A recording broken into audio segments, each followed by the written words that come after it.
I think one of the things that really has always brought me happiness was the capability of trying to bring people together. So regardless as to what it was, I always found the most joy in having people enjoy time with one another. When I was little, it was about trying to get kids to come over to play football or soccer together.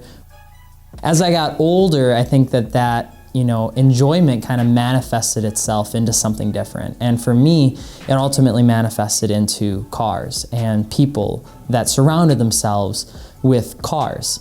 And so as I got older, essentially when I was in high school, cars were probably the biggest outlet that a teenage guy could probably have.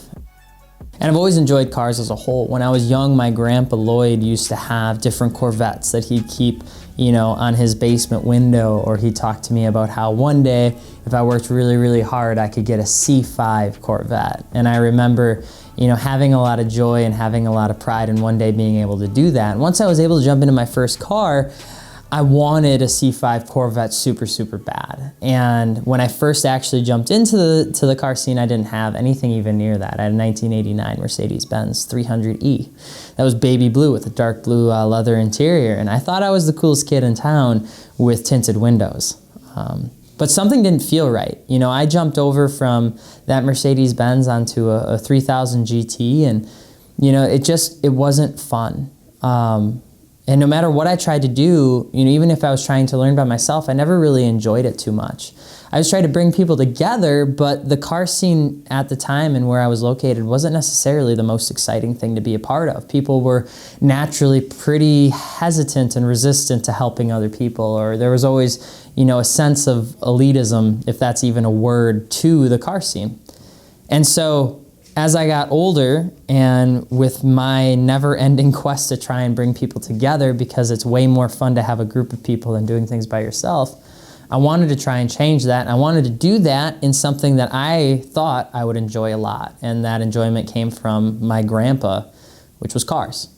So as I got older, I tried to create a place where people could come together and could share their common passion, which was cars. And the car club that was established was called the Wisconsin Car Enthusiast Club. And it wasn't necessarily the first car club in Wisconsin by any means, and it probably won't be the last, but it was definitely the first one of its type for its area.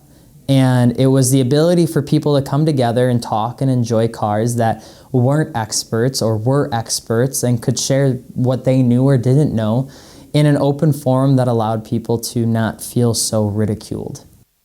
When I launched that was launched for just our Eau Claire, Wisconsin car scene, and it was only meant to have about 200-300 people. And short of 3 months later, it grew into 4,000, 6,000, 10,000, and now it hosts over a little under 60,000 different members from across Wisconsin. All of that happened for no other reason than because I just wanted people to come together to enjoy a common passion, which was cars. But cars were an outlet, and cars are an outlet. And what really kind of brought me joy was the people that came together to enjoy cars. It wasn't necessarily cars themselves.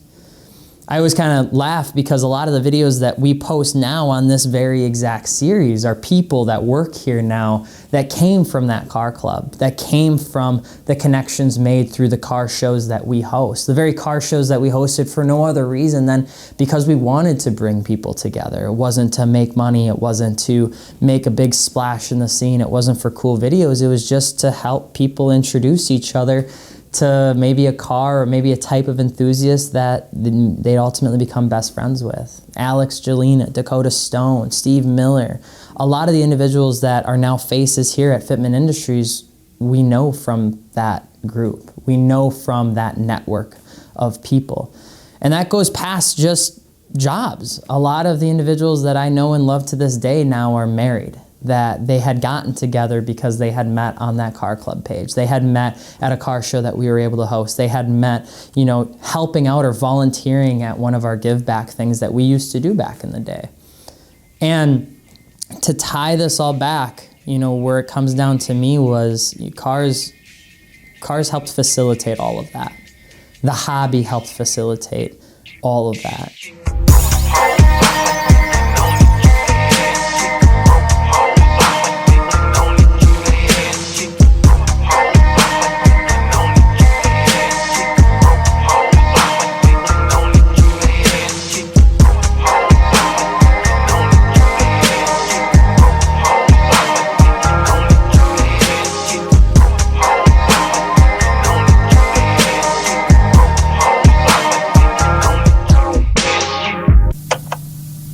I've always attributed cars to kind of like an outlet.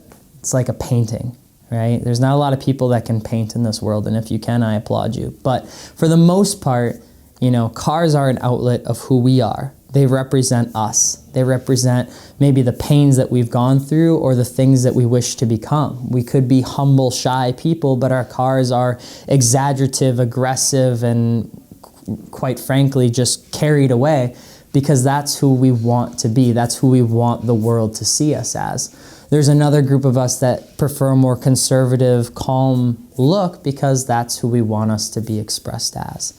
And I think the coolest thing is about cars specifically is if you can pair that passion with a way to grow a community or to grow a group of people, and you can use the cars as an outlet to meet those people, the opportunities are endless. They truly, truly are.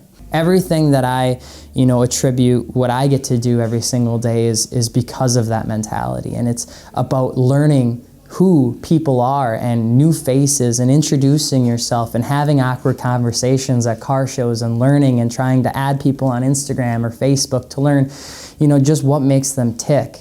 That's the coolest thing about this whole thing.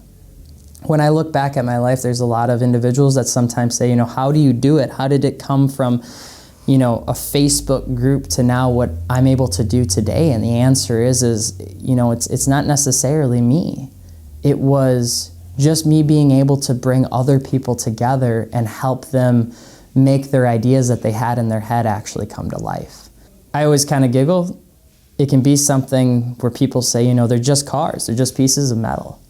And there are other people that say, no, it's way more. It's an escape. It's a pass from the real world into something that allows me to be distracted and to not look at the real world, because I honestly don't enjoy it that much. And to me, I say cars are both. Cars can only be a piece of metal if you can't tie the person that built that car to it. And the community that comes around the person that built that car, if you can't meet that person and understand that person and shake hands with that person or have a beer, you know, you're missing out on so much of the car culture. You're missing out on so much more than just the culture. You're missing out on what the opportunities of being a car enthusiast can provide you. They provided me everything that I now hold dear in my life. Everything that I get to experience today is because of that thought.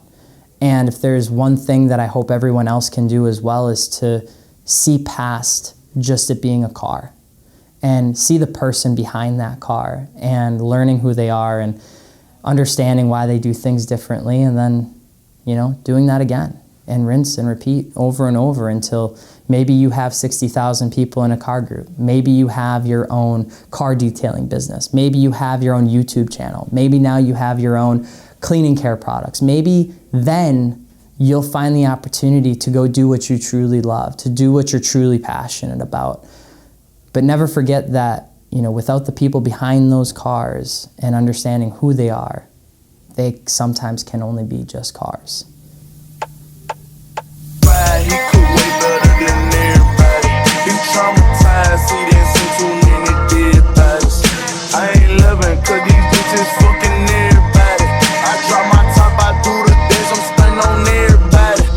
Got a McLaren, I'm bending corners. I ride through the seats with that burn on. I'ma get that little bitch as if I want her. I'ma nut in that hole like a sperm donor. Selling drugs, got the feds on us. Brand new SB with a beam on it. I'm lacing my pen with that lean on. Sipping dirty, it's clean, then no one want it. My pocket filled with them dead bodies. Young boy think he richer than everybody. Nigga play with my shit, I'm a red dot. That nigga start stitching the feds got it. Got a 8 of that egg in the baby bottle. Got a 100 round clip on the wooden shop. He got him a brick and he started wildin'. He say he could better than everybody. I'ma stay with a stick cause I know they watch. I'm dropping a bag on everybody. Got a bitch from the 8 with a wide bag. I think that she fucking on everybody. To the day that I die, I'ma take my tag. Bitch, I'm catching the cell on a palm pack. I keep diamonds all over my fucking back. Like he fucking with me, I'ma see about it. Ride, he